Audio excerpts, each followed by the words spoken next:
c'est la maison du diable. Au pays de monsieur.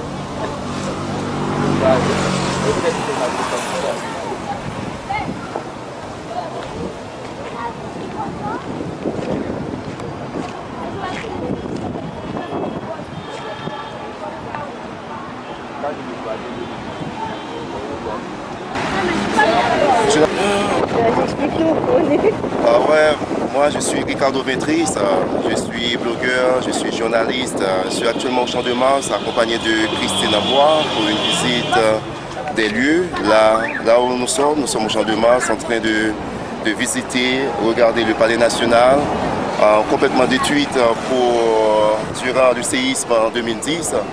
Et puis d'après un des habitants du Champ de Mars, il nous a dit que dans ce camp-là qui est là-bas, il y a à peu près 2800 personnes vivant là-bas. Donc c'est le camp de Toussaint Louverture.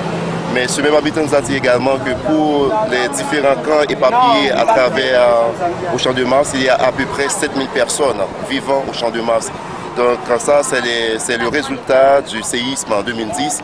Ça a été vraiment horrible pour tout le peuple, puisque partout, c'est le désolement, c'est la mort, c'est la désolation, un petit peu partout.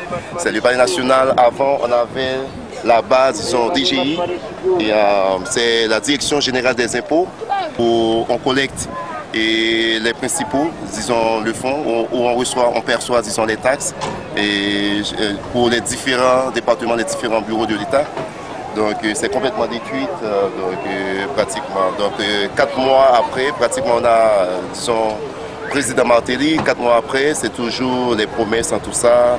Et pratiquement on annonce des réformes, on annonce des travaux qui vont se faire, on annonce de la reconstruction, mais ça reste toujours jusqu'à présent. De 2010 à aujourd'hui, ce sont des promesses. Rien de concret n'est encore fait. En fait, le résultat est là, c'est que les gens sont toujours dans les rues de l'extérieur, tout ça. Donc, et pratiquement, il n'y a pas vraiment grande évolution en termes d'avancement au niveau de travail, de reconstruction. Donc jusqu'à présent, Haïti se retrouve toujours, et c'est comme si c'était le lendemain du 12 janvier 2010, puisque c'est pareil, lorsqu'on vient, c'est toujours les mêmes tableaux, la même situation, les gens de la rue, les enfants de la rue, les pauvres, la misère, tout ça. Donc c'est vraiment incroyable. Et c'est toujours difficile à moi d'expliquer cela à un étranger. C'est vraiment difficile puisque j'ai vraiment honte. Moi, en tant qu'Haïtien, jusqu'à aujourd'hui, on est là. On avait un séisme au Japon. Et pratiquement, le Japon commence à se remettre pratiquement. Donc nous sommes là encore. Et bon, on attend, on espère quand même, on prie Dieu pour que cela s'arrange un jour.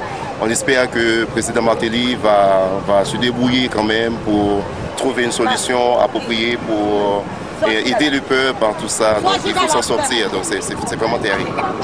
Bon, mon impression évidemment, c'est un gros choc pour moi.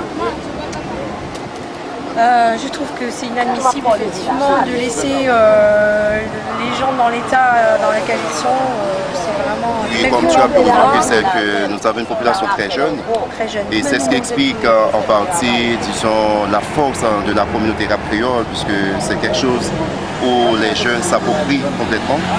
Donc nous sommes vraiment heureux, disons, la communauté rap, de t'avoir, d'être ici avec nous, visiter, nous parler un petit peu, nous encourager également, puisque c'est vraiment intéressant, parce qu'assez souvent, la communauté rap créole, c'est une communauté qu'on stigmatise, qu'on essaie de mettre à côté pour dire, ah bon, c'est la musique des gens, des gangs, des bandits, etc., des gens, etc. Voilà, donc on n'arrive pas vraiment à essayer de nous comprendre à travers nos messages, des messages diffusés par nos chansons, nos lyriques, tout ça. Donc, nous sommes vraiment contents et puis on espère d'avoir Christ à l'une de nos émissions, n'est-ce pas, monsieur? Oui, lundi.